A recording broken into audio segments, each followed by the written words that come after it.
A long time ago in a galaxy far, far away, in the beginning, God made the heavens and the earth. These are the two greatest openings to aspects of culture in history that we know of in the written word. One, the first, is clearly Star Wars. The second is, of course, the Bible. And I think there is more of a correlation between Star Wars and the Bible than people easily recognise in their day-to-day humdrum look at reality. I even go as far as to consider the Force an allegory for God. Now I know George Lucas doesn't technically say that or imply that, but I think it is, isn't it really? It just is. Or at least Luke Skywalker might be schizophrenic. Maybe. Oh, shut up, I don't know. This is pissing me off. Right, let's get into the business. The echoes of 1,000 dreams belong in the wilderness of your soul.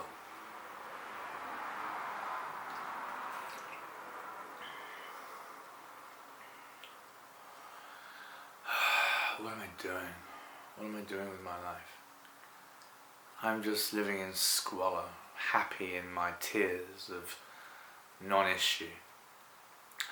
Nothing to look forward to particularly apart from war. And that's not really something to look forward to, even as a joke. I mean, it's not going to be amusing if people start killing each other, is it? That's not going to be amusing at all.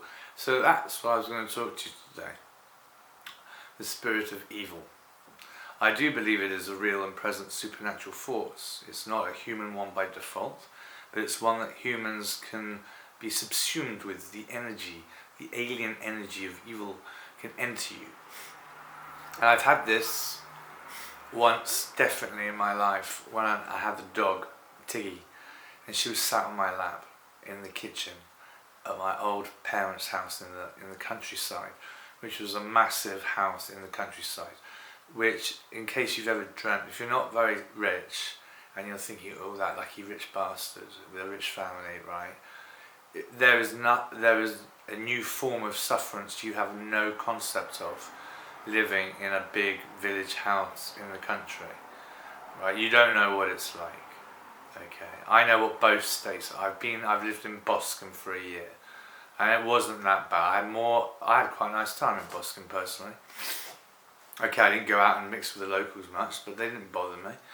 And I got arrested for dancing on stage at the Opera House once. I was a little ebullient, and spent a night in the cells. But that's one reason I don't touch vodka anymore. I haven't pretty much drunk vodka apart from a couple of times in 30 years. Because it's just disgusting. It's Satan's piss. It made me do deranged, anarchic, stupid things. It wasn't heroic and clever. It was moronic. Right? Get into your head, anarchists. You're not wise. You're divvies. Right? Conscientious love for people and the welfare of all is a spiritual thing, not a rogue warrior aspect.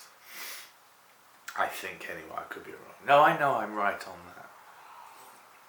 So, on to the spirit of evil.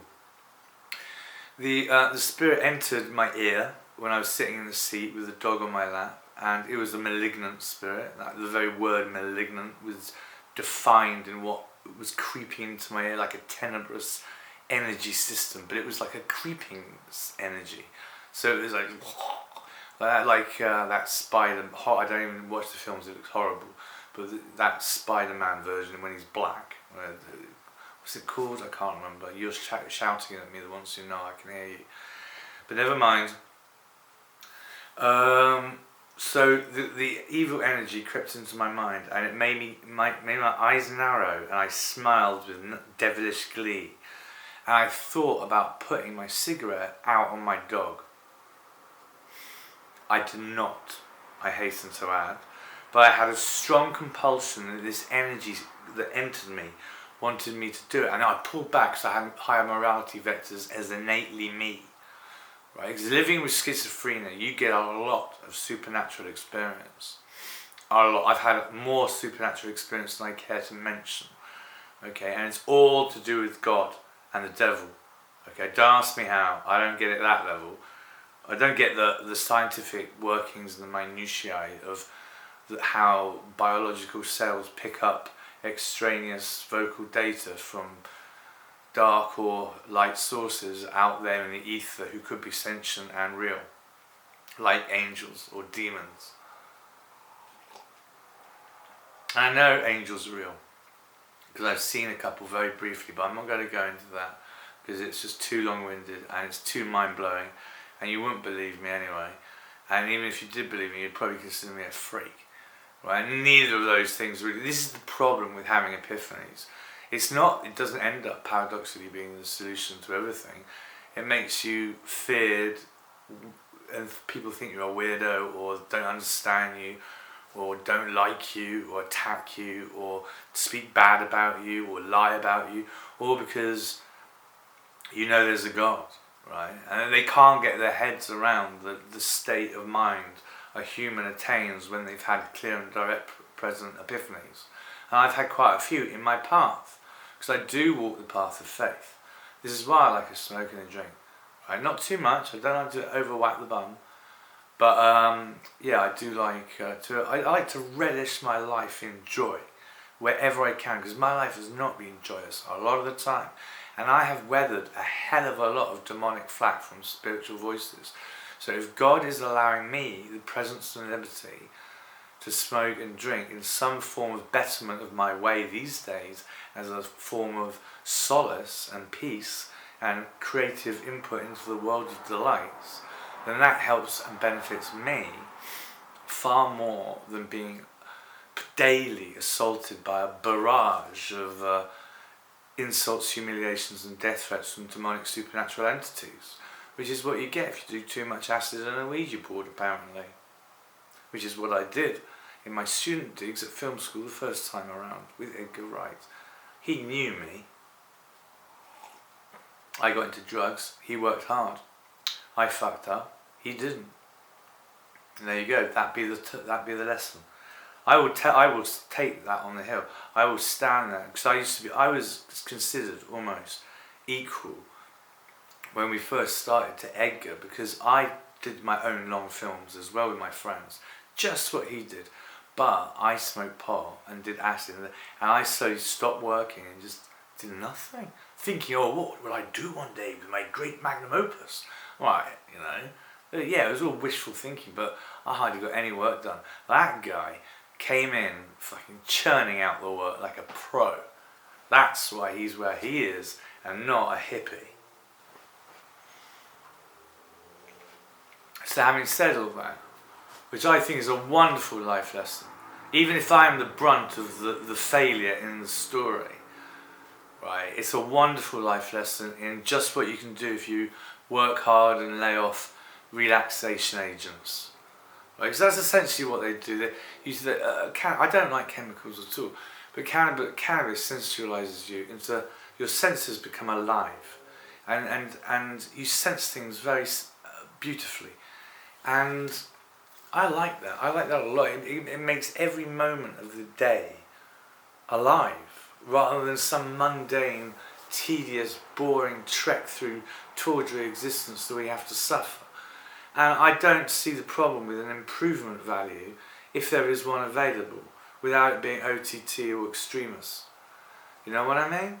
I mean, it just stands to reason. Solution, problem, right? IQ test almost. Right, that's the solution. Put it in the problem. Ah, problem solved. Nice. Right, what's the problem with that? Oh, right. Solution causes problems in fearful people. Ah, shit. Okay. All right. What do we do about that? Well, let's look at the Bible. Oh, look, the fearful people all burn in the lake of fire. Let's not worry too much about the fearful people then. Let's just think about the positive, light, hopeful people. Hooray! And there we go. Let's legalise cannabis before we all go mad. I'm not an arch criminal for heaven's sake. I'm a fan of Bob Marley. It's all getting a bit wild, isn't it, out there? With all you people roving on about this, that and the other. You know, come on, chill out. We're all one humanity. Whatever happened to One World Under a Groove, or whatever it was called, by Funkadelic, you know? or We Are the World. I love that song so much. That was one of the highlights of the 80s, that song, and the video. The whole ensemble cast of everyone involved was so immense, and it was such a great tune, and it was so stirring and positive and loving and human, and that was one of the aspects of the 80s which made the 80s such a great and optimistic time to be alive when you were young, if you were a winner. Okay, I know Dee hated the 80s, Dee, my good brother, but now he's coming to change his mind in the latter years. He said no, they weren't so bad, and we agreed it's because of all the love songs. He had a load of awesome love songs in the 80s, proper decent love songs, right? There wasn't a bitch or a hoe in the verse or the chorus, right? But, you know, progression in society apparently. Progression in society is a redaction, it seems, coming from certain quarters. Never mind. Let's put up with the fuckers and hope they don't start shooting and tooting and rooting our bitches. Right, that's it. I've had enough. I think I've said my piece. It's been good to talk, and I hope you have a lovely day. And I would just like to say, God bless you. May the Spirit of God be with you, not the spirit of evil, which is a far lesser, subliminal, creepy little thing, dark, malignant force, only very supernatural. Don't like it, right? But may the Spirit of God be with you.